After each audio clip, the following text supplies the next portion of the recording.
Hey, good morning, YouTube traders. This is William from Bearable Traders. I'm going to answer a quick YouTube question before the recap here.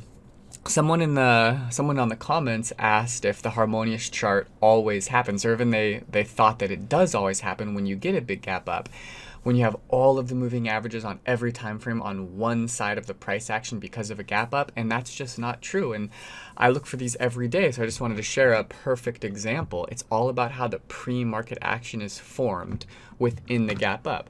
So you can see we have match right here, okay? It's 5 minutes before the open. We have MTCH. Look at this big gap up on the daily. That's $10 right there. And then look, it's above the 60 moving averages, the 15-minute moving averages. Now look on the 5-minute moving averages. See how this pre-market action was formed? You have the 50 swooping down to be on above. And on the 2-minute, you have the 50 swooping down also. And then on the 1-minute, you have the 50 and the 200 moving average. So that's not a harmonious chart. You have to trade into the potential resistance. Now again, on a big move like this, maybe the resistance isn't as significant, but still, it doesn't have the moving averages all on one side, which gives it that harmony across every single time frame. When you look at another stock like CVS today, this was a big gap up. Look, this one only gapped up $2, less even as a percent of the price, and above all the moving averages on the daily, the 60, the 15, the 5. You see it was above the 50, but it just dropped below it. And then look up here, it was above the 50 and the 200, and now it's hitting it also. So that's a harmonious chart setup, potentially where with the big gap up, you have all the moving averages on one side if it can get back up here. All right, so I got CVS long, okay, gap up above the moving averages on the 60 and the 15, and the price action went down to 56 even, which is the moving average on multiple time frames, and it held. So I didn't get the best entry closest to my stop, but my stop is right under this at 55.99. You'll see right here, it's live. And then my entry was 56.31. So just for easy calculations, that's a 30-cent stop, but 32. So I'm going to go for at least $1 reward, which makes complete sense to break. Look at the daily, to break above this daily, to get above 57. If it can just have a little momentum, it can make a big move up to about 57.50, and I'll be all out. I'll put a limit order out there pretty soon, and I will be all out at 57. Actually, here we go. I'll definitely be all out at like 57.49, and I still need to put in the limit order, and I'm just gonna do it for 100%. 57.49. It's got a real chance. If it can break over 57.20, it's definitely gonna go up to 57.49. And I've already got a 3-to-1, and I'm gonna go for a little over a 4-to-1, like a 4.5. I'll do 45.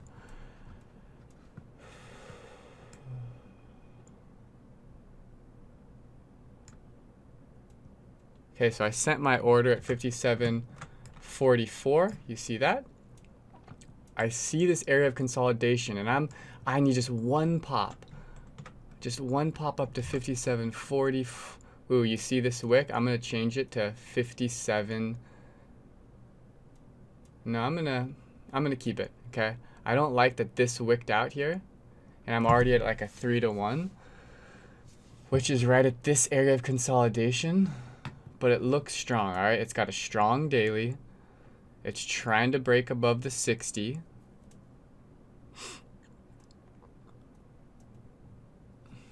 It's gonna be close.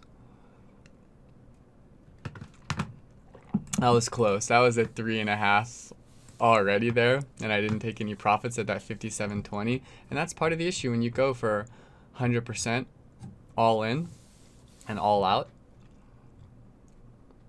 Where I would have been really happy if I would have hit that 57.20. But let's see, it still looks strong on the daily. And I might change it to 57.19 or 57.12. I might change it because I'd be really happy with that. That's still over a 3-to-1. I could have been done.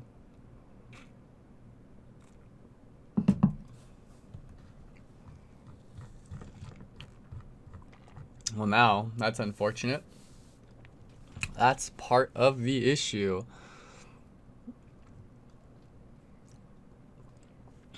But I'm just going to hold to my original stop. I'm not going to do anything different right now. And I might change it. I might change my target to under 57.20.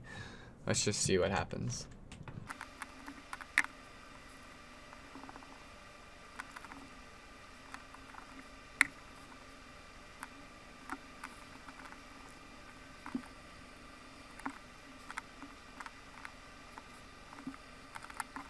So I'm going to change this now to,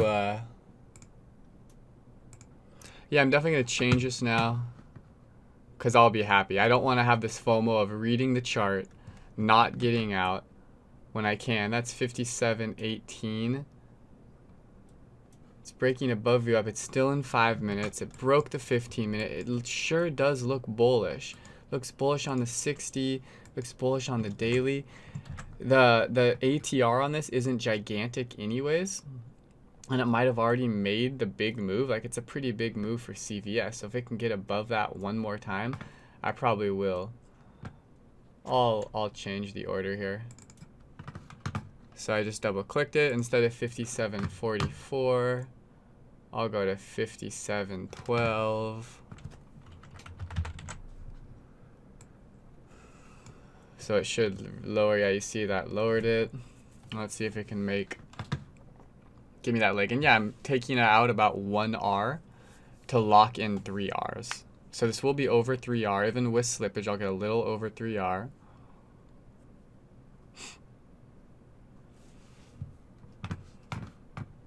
And now let's just see if it can hold above view up, hold the Harmonious chart, and have the 56 be the bottom for another leg up.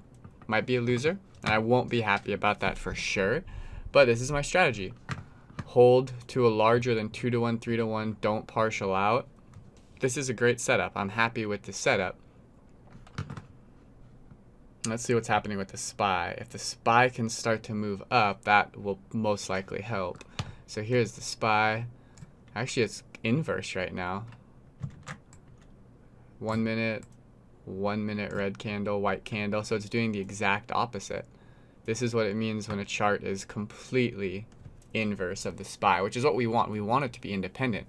I don't want to be bogged down by the market. I want traders to jump in, start to buy, have nothing to do with the market, and then other retail traders see it, and then they jump in, and then everyone piles in, and the market and the big guys aren't holding it down.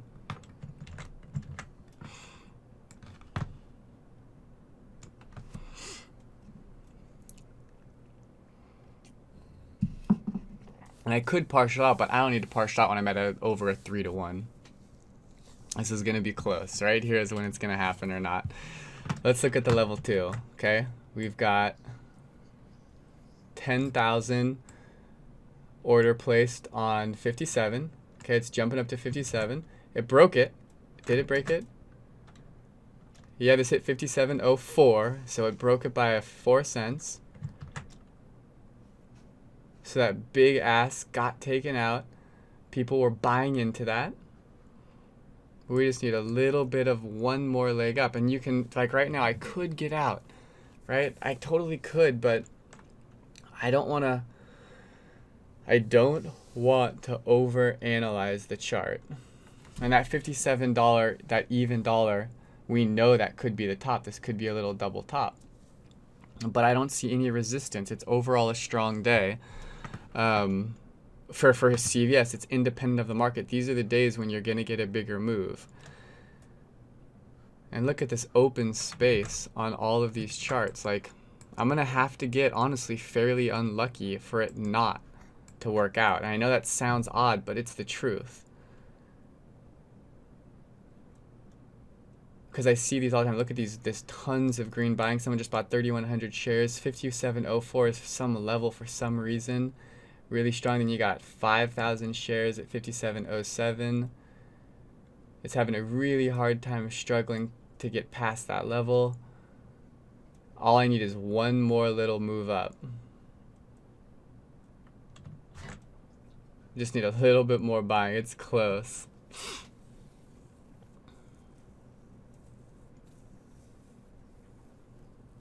See, we don't like that rejection for sure. With all that buying and it couldn't spike up. Once again, that's not too good for me.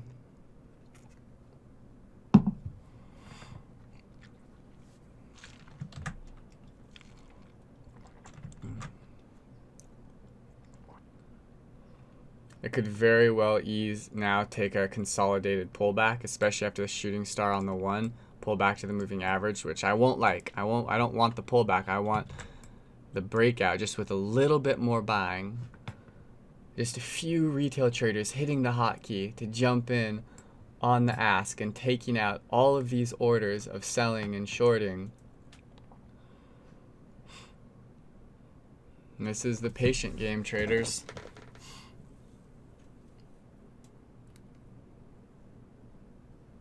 $57.08. It's really close.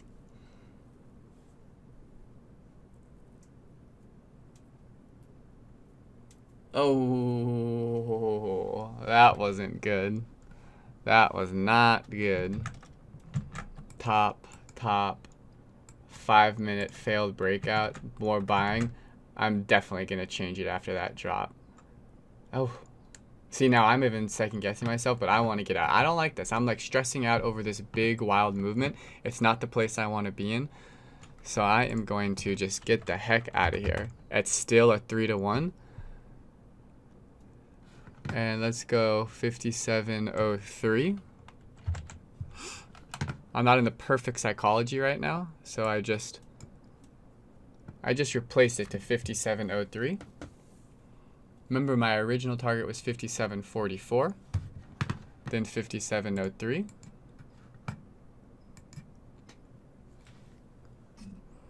Then 57.12, and now 57.03.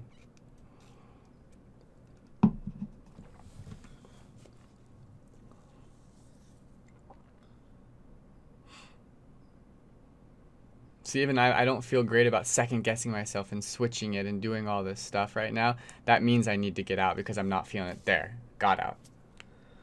Woo! Oh, okay, that was a crazy trade. You could see my emotions. I don't always have perfect emotions either. And now I'm gonna because I had 57.44 and change it to 57.12. If it does go up, I'm gonna feel mad at myself for not sticking to my original plan. But I just didn't like how it failed right there. Can be a double top, 57 even dollar, and it just got crushed when it dumped down. And I don't want to hold, and I got a 3-to-1. Remember, I was risking 32 cents, 60, 90. Yeah, I got about a 2.5-to-1. Sorry, got about a 2.5-to-1. And oh, I need to cancel my order right now. There, now my stop was canceled. So oops, I was doing, see, even this morning I could tell I wasn't perfectly calm. I wasn't in the perfect headspace where I was doing the math wrong, actually. I was actually at a 2-to-1. It's 30 cents. Yeah, I got about a 2.5-to-1 at that point. So that's okay. It's okay. Not my perfect trade, but I love the setup. I love my entry. I loved my stop, but then I didn't manage my emotions. Excuse me, I didn't manage my emotions correctly here at the top here. I couldn't withstand all of these 1-minute micro gyrations, even though the chart looks really good. So got out. It's still my 2.5-to-1, and I'm probably going to be done for the day because I'm still pretty happy with that. If you guys have any questions or comments or anything like that, because look, it was a perfect example. Even I did not control the emotions perfectly today. We all need to work on it, 100%.